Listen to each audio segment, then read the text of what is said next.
वसईत व्हॉट्सअप ग्रुपच्या चॅटिंगवरून एक राजकीय राडा झालेला आहे। बहुजन विकास आघाडी आणि भाजप कार्यकर्ते आमने सामने आलेले आहेत आणि भाजप कार्यकर्त्याला ही मारहाण करण्यात आलेली आहे। व्हॉट्सअपवर मातृभूमी हा ग्रुप आहे आणि ह्या ग्रुपमध्ये विविध पक्षाचे लोक जे आहेत जोडले गेलेले आहेत।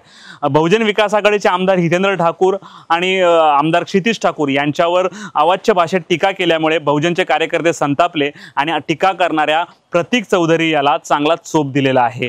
ही घटना घडली काल संध्याकाळी रात्री चॅटिंग झालं आणि आज सकाळी वसईच्या सागरशेत पेट्रोल पंपाजवळ चॅटिंग करणारे भाजपचे कार्यकर्ते प्रतीक चौधरी यांना बहुजन विकास आघाडीचे कार्यकर्ते स्वप्नील नर यांनी गाठलं आणि जा विचारला, तुम्ही असं अवाच्य भाषेत का लिहिलं। सुरुवातीला उत्तर दिली नाही, त्यामुळे त्यांना त्यांच्यावर जे आहे की त्यांना मारहाण केली आणि नंतर त्यांना माफी देखील मागायला लावली।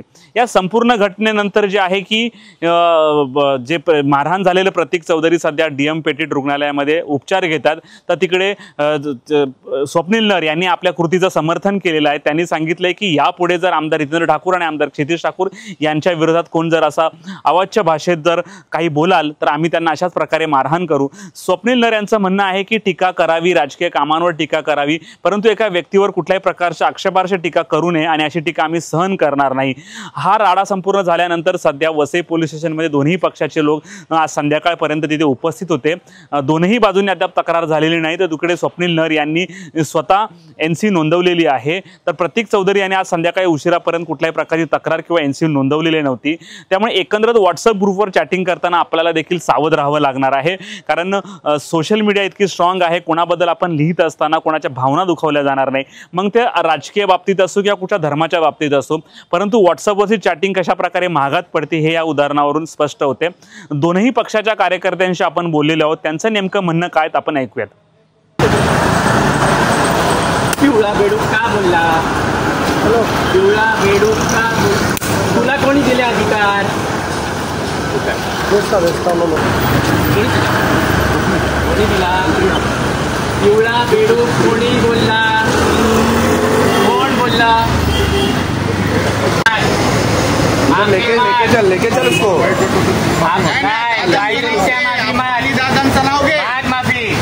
हात जोडून माफी माग। काही लोकांना काही शब्दांमुळे आपल्या बहुजन विकासाच्या कार्यकर्त्यांना चूक वाटत असेल तर त्याबद्दल दिलगिरी व्यक्त करतो। दादा आणि आप्पांचं नाव घे। दादा आणि आप्पांनी त्या कार्यकर्त्यांच्या मार्फत त्यांचा मेसेजमध्ये पोहोचवलं आहे, त्याबद्दल आम्ही दिलगिरी व्यक्त करतो। बोल, चर्चा चालते ग्रुपमध्ये, आपल्या व्हॉट्सअपवरती। कोणत्या ग्रुपमध्ये? मातृभूमी। त्याच्यावरती चर्चा होत असताना आमच्या नेत्यांवरती, आमचे नरेंद्र मोदीजी, आमचे देवेंद्रजी, आमच्या पक्षाच्या नेत्यांवरती अतिशय वाईट टीका केली जाते आणि त्याच्यावर जे आम्ही उत्तर दिलं त्याच्यावरून स्वप्नील नर बहुजनचे कार्यकर्ते, नंतर सरोज खान आणि दुसरी काही मुस्लिम पोरं वगैरे होती 6-7 जण, त्यांनी सगळ्यांनी मिळून प्लॅनिंग करून रस्त्यावरती अडवून मारहाण केली आणि अशा पद्धतीने त्यांनी कायदा हातात घेतला। जर त्याने तुम्हाला लागली कुठे आहे? थोडंफार इथे अटॅक केल्याप्रमाणे। आता तुमची मागणी काय आहे? मागणी काय की ह्याच्यामध्ये आम्हाला भूमिका कळली पाहिजे, पक्षाची नेते अधिकृत भूमिका काय। अशा पद्धतीची गुंडगिरी, दादागिरी ही आता वसईविरांमध्ये चालू आहे। ह्यांचे नेते अशा पद्धतीने प्लॅनिंग करून इतर पक्षाच्या कार्यकर्त्यांना मारत आहे, हे अतिशय घृणास्पद आणि अतिशय वाईट कृत्य आहे आणि याच्यात योग्य ती कारवाई व्हायलाच पाहिजे। नमस्कार मित्रांनो, मी स्वप्नील नर, बहुजन विकास आघाडी कार्यकर्ता। अनेक दिवसापासून पाहतोय की अनेक कार्यकर्ते तसेच नेते आप्पांविषयी आक्षेपार्ह बोलत आहेत। त्याच्यामधलाच एक भाग म्हणून प्रतीक चौधरी हा BJPचा कार्यकर्ता असून याने अनेकदा आप्पा आमचे माननीय लोकनेते हितेंद्र ठाकूर तसेच माननीय आमदार श्री क्षितिजदादा ठाकूर यांच्याविषयी आक्षेपार्ह बोललेला, त्याच्यामुळे आमच्या सर्व कार्यकर्त्यांच्या भावना दुखावल्या गेलेल्या आहेत आणि आज रोजी प्रतीक चौधरीला मारलाय ते ह्यासाठी की तो कुठला BJPचा कार्यकर्ता म्हणून नाही, फक्त व्यक्ती म्हणून त्याने व्यक्तीच्या टीका केली म्हणून मारलाय।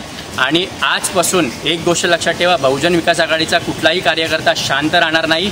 जर आप्पा आणि दादांविषयी जर कोणी काही आक्षेपार्ह बोललं तर मारणार म्हणजे मारणार। जय हिंद, जय महाराष्ट्र, जय बहुजन विकास आघाडी।